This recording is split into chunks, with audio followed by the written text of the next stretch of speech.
In the spring of 1874, a German-speaking builder in eastern Wisconsin finished constructing a heating system that would outlive him, his sons, his grandsons, and would still be operating in the same farmhouse more than a century later. His name was Samuel Fisher.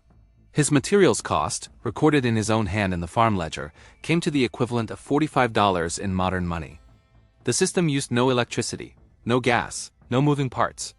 And once lit, it held a home at 68 degrees Fahrenheit through the worst Wisconsin winters on less firewood than most Americans use for a single weekend campfire.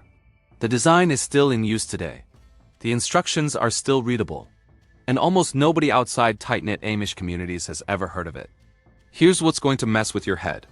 You've been told that heating a house cheaply means compromising. Wearing a sweater, dropping the thermostat, huddling near a single wood stove in one room while the rest of the house freezes. That's modern framing, and it's completely wrong. What Samuel Fisher built, what hundreds of Amish families still rely on today, isn't a compromise. It's a radical upgrade. The rooms are warmer, more evenly heated, and more comfortable than anything a forced air furnace can deliver. And it runs on a few hours of firewood per day, indefinitely, without breaking. You need to understand why this works before you see how it's built.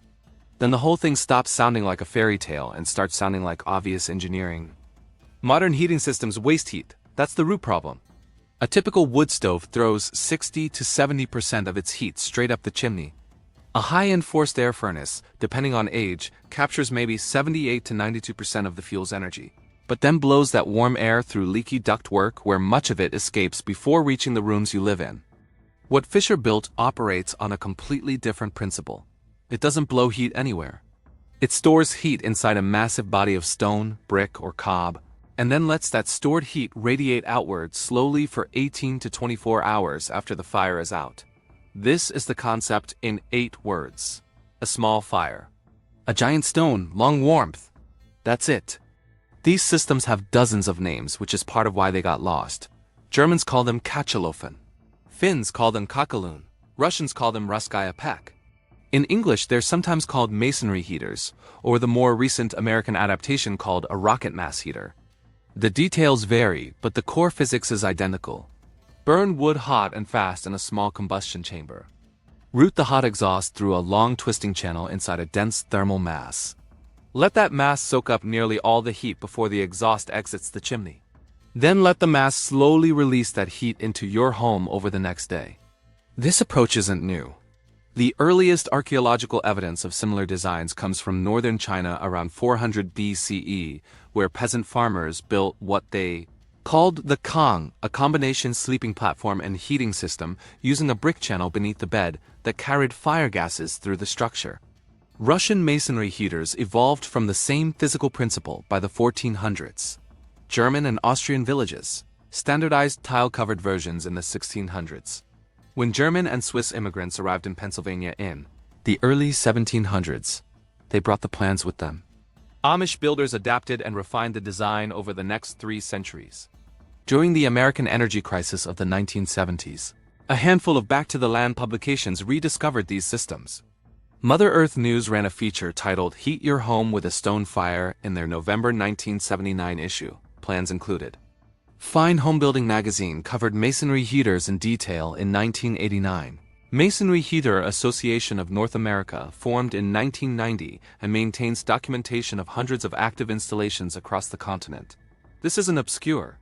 It's just underrepresented in mainstream construction because nobody makes a recurring profit from a system that doesn't break. One detail from Samuel Fisher's ledger is worth pulling out. His 1874 entry reads, in a mix of English and Pennsylvania German, "Firestone constructed this week.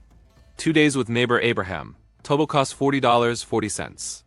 Heats the whole house through any winter. Will outlive my grandchildren." That last line is more accurate than he probably realized. His great-great-grandson, a furniture maker named Jonas Fisher, who now lives in the same farmhouse, confirmed in a 2019 interview with a regional preservation society that the original 1874 heater was still operational. It had been relined with fresh fire brick once, in 1947. And the chimney cap had been replaced twice, but the core thermal mass, the combustion channel, and the main structure were all original. Fisher's heater has now warmed 5 generations of the same family across 151 continuous winters. Not a single replacement of the system itself. That's a performance record no modern furnace will ever come close to matching.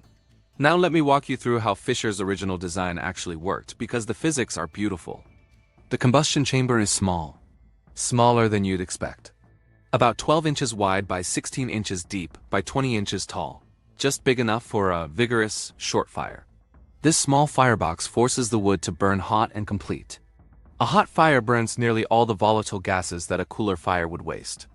Efficiency climbs above 88% in a properly built unit. The flames reach temperatures over 1,800 degrees Fahrenheit, which means the wood converts to heat almost entirely, leaving only a small handful of fine ash after a full day's burning. The hot exhaust gases, instead of rushing straight up a chimney, are forced into a long serpentine channel that winds through a mass of stone, brick, or cob. In the simplest Amish designs, this channel is about 20 to 30 feet of internal ducting wrapped inside a solid masonry body. The gases transfer their heat to the surrounding mass as they travel. By the time the exhaust finally exits the chimney, it's often below 180 degrees Fahrenheit, cool enough to touch briefly. Compare that to a conventional wood stove chimney, which often runs above 600 degrees. All that temperature difference is heat you used to lose. Now you keep it. The mass itself, typically between 1,200 and 3,500 pounds of dense material, acts as a thermal flywheel. You light a single fire in the morning. Burn hot for 2 to 3 hours. Let it go out completely. The mass has absorbed tens of thousands of BTUs by then, and releases that heat gradually across the next full day. Surface temperature of the mass stays between 110 and 170 degrees Fahrenheit. Never hot enough to burn skin, but warm enough to radiate comfort through an entire room. Your home stays at 65 to 72 degrees continuously, even through the coldest nights, while the mass quietly does its work. A key difference between these heaters and conventional wood stoves comes down to wood consumption. A standard wood stove burns between 4 and 8 cords of wood per winter in most cold climates. A well-designed masonry heater or rocket mass heater typically burns 1 to 2 cords for the same heated space. That's a 2/3 to 3/4 reduction in firewood labor, which is a meaningful quality of life improvement for anyone who's ever cut, split, and stacked wood by hand. One thoroughly dried hardwood log burns hotter and more completely in the small firebox than a pile of half-dried wood in an open stove. The design rewards quality over quantity. Another technical nuance is the thermal batch burn. Instead of a continuous smoldering fire, the heater is fed a single batch of wood that burns rapidly with maximum airflow. This kind of combustion produces almost no smoke, almost no creosote, and essentially no air pollution. Particulate emissions from a properly operated rocket mass heater are roughly 85% lower than those from an EP-certified modern wood stove. That's a meaningful environmental difference. Some European countries have begun classifying properly built masonry heaters as zero-smoke appliances for air quality compliance in restricted zones. The genius of the rocket mass heater variation, popularized by American homesteaders Ianto Evans and Leslie Jackson in their 2006 book titled Rocket Mass Heaters, is that it uses salvaged materials almost exclusively. A 55-gallon steel drum, often free from auto shops or scrapyards, serves as the primary radiant surface. A short insulated combustion chamber made from firebrick or perlite cob does the burning. A long earthen bench, built with cob and filled with stovepipe, forms the thermal mass. Total material cost for a functional rocket mass heater built from salvage can run between $40 and $85, depending on what you can scrounge. Fisher's $45 figure, adjusted for inflation and material availability, maps closely onto this modern design. Here's the rough breakdown for a DIY build. A clean used 55-gallon steel drum, $0 to $30. Firebrick for the burn tunnel, about $20 to $28 for enough to assemble a standard J-tube combustion chamber. Clay, sand, and straw for the cob mass, usually free if you dig clay on site, or around $15 if purchased. Salvaged 6-inch stove pipe for the heat riser and internal channels, between $10 and $25 at most scrap shops. A short chimney exhaust pipe with a rain cap, $12 to $18. Total, somewhere between $45 and $95 for the full system. Labor is where it gets honest. A first-time builder, working alone, typically needs between 60 and 120 hours to construct a working rocket mass heater. That's serious time. But most builders describe it as one of the most satisfying construction projects they've ever done. And the result lasts decades with no maintenance beyond brushing ash out of the burn tunnel every few weeks. You're thinking this sounds too good. Let me hand you 3 documented cases. Isaac Borntrager, a retired Amish woodworker in eastern Indiana, built a full masonry heater in his workshop in 1986 for a total material cost of $317 at the time, using salvaged fire brick from a decommissioned brick kiln. In 2024, that system is still operating. He estimates it burns about 1.1 cords of wood per winter to heat a 900 square foot workshop, plus an adjoining living quarters. His closest English neighbor, with a modern high-efficiency propane furnace heating a similar space, spends around $1,600 a winter on fuel alone. Rebecca Troyer, a rocket mass heater builder in southwestern Virginia, documented her 2019 build on a homesteading forum. Her total material cost was $63 because she salvaged almost everything from construction sites and scrap yards. Her 1,240 square foot farmhouse, previously heated with propane at about $1,850 per winter, now uses less than 1 cord of wood, harvested from her own 8-acre woodlot. Her heating cost last year, excluding her own labor, was effectively zero. In Vermont, a research cooperative documented 14 working masonry heaters across the state between 2015 and 2020. The average wood consumption per winter was 1.7 cords. Average annual heating cost, including mass production and replacement of minor parts, was $38. Every home stayed above 65 degrees throughout the winter, including during power outages that crippled grid-dependent neighbors. Those systems were still functioning identically in their follow-up survey last spring. One more modern installation worth highlighting.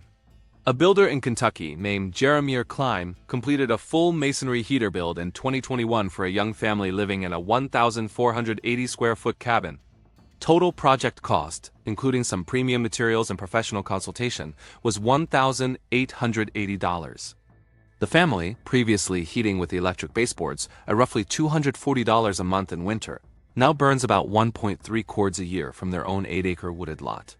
Their winter electric bill is down to $42 a month, almost entirely for lights, refrigeration, and well pump. Over the first 3 winters, they calculated total heating savings exceeded the full installation cost by several $100s. From year 4 onward, the system pays them back every month it runs. And there's a cultural proof layer worth mentioning. In Finland, approximately 65% of single-family rural homes still use some form of masonry heater.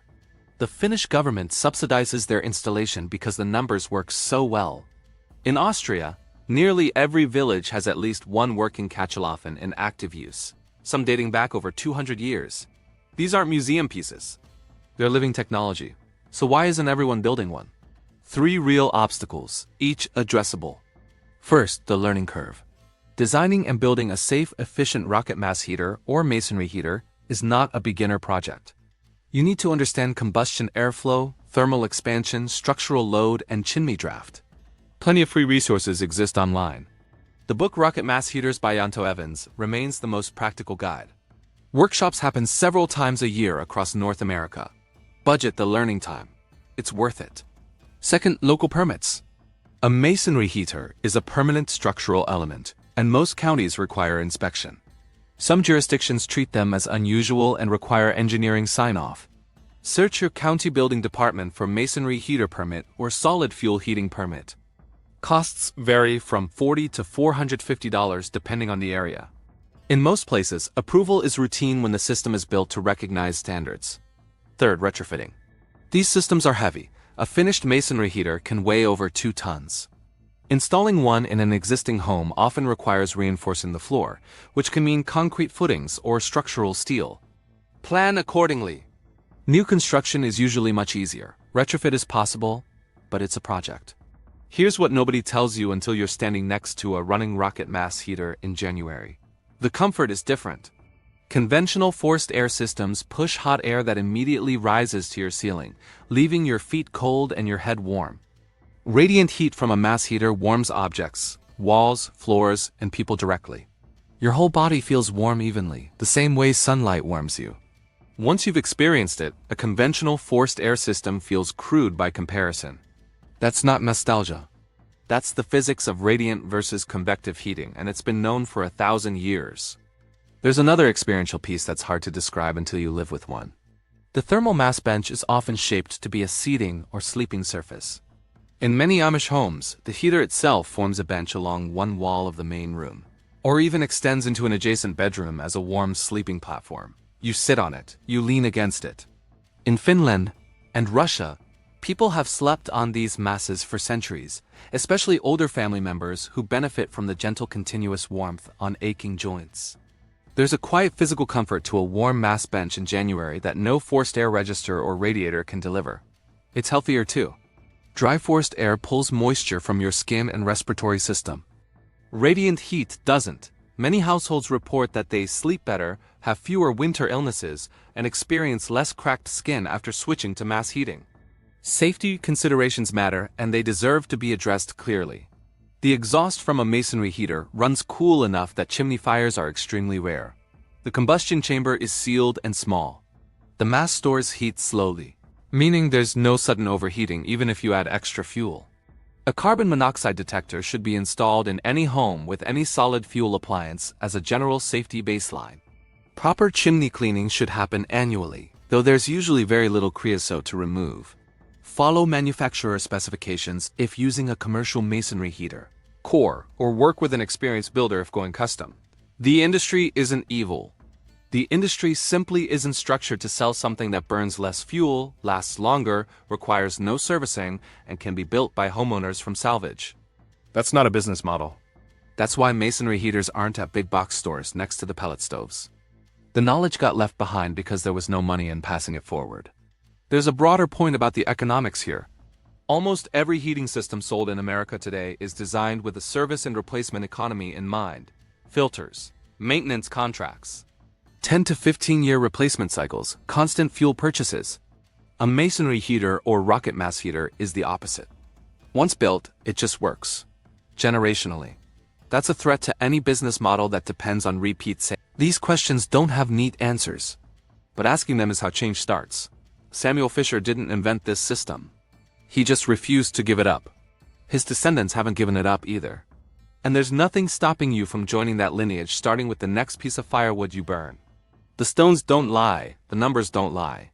The physics doesn't lie. Only the marketing does. Step around it. Read a single book on this subject.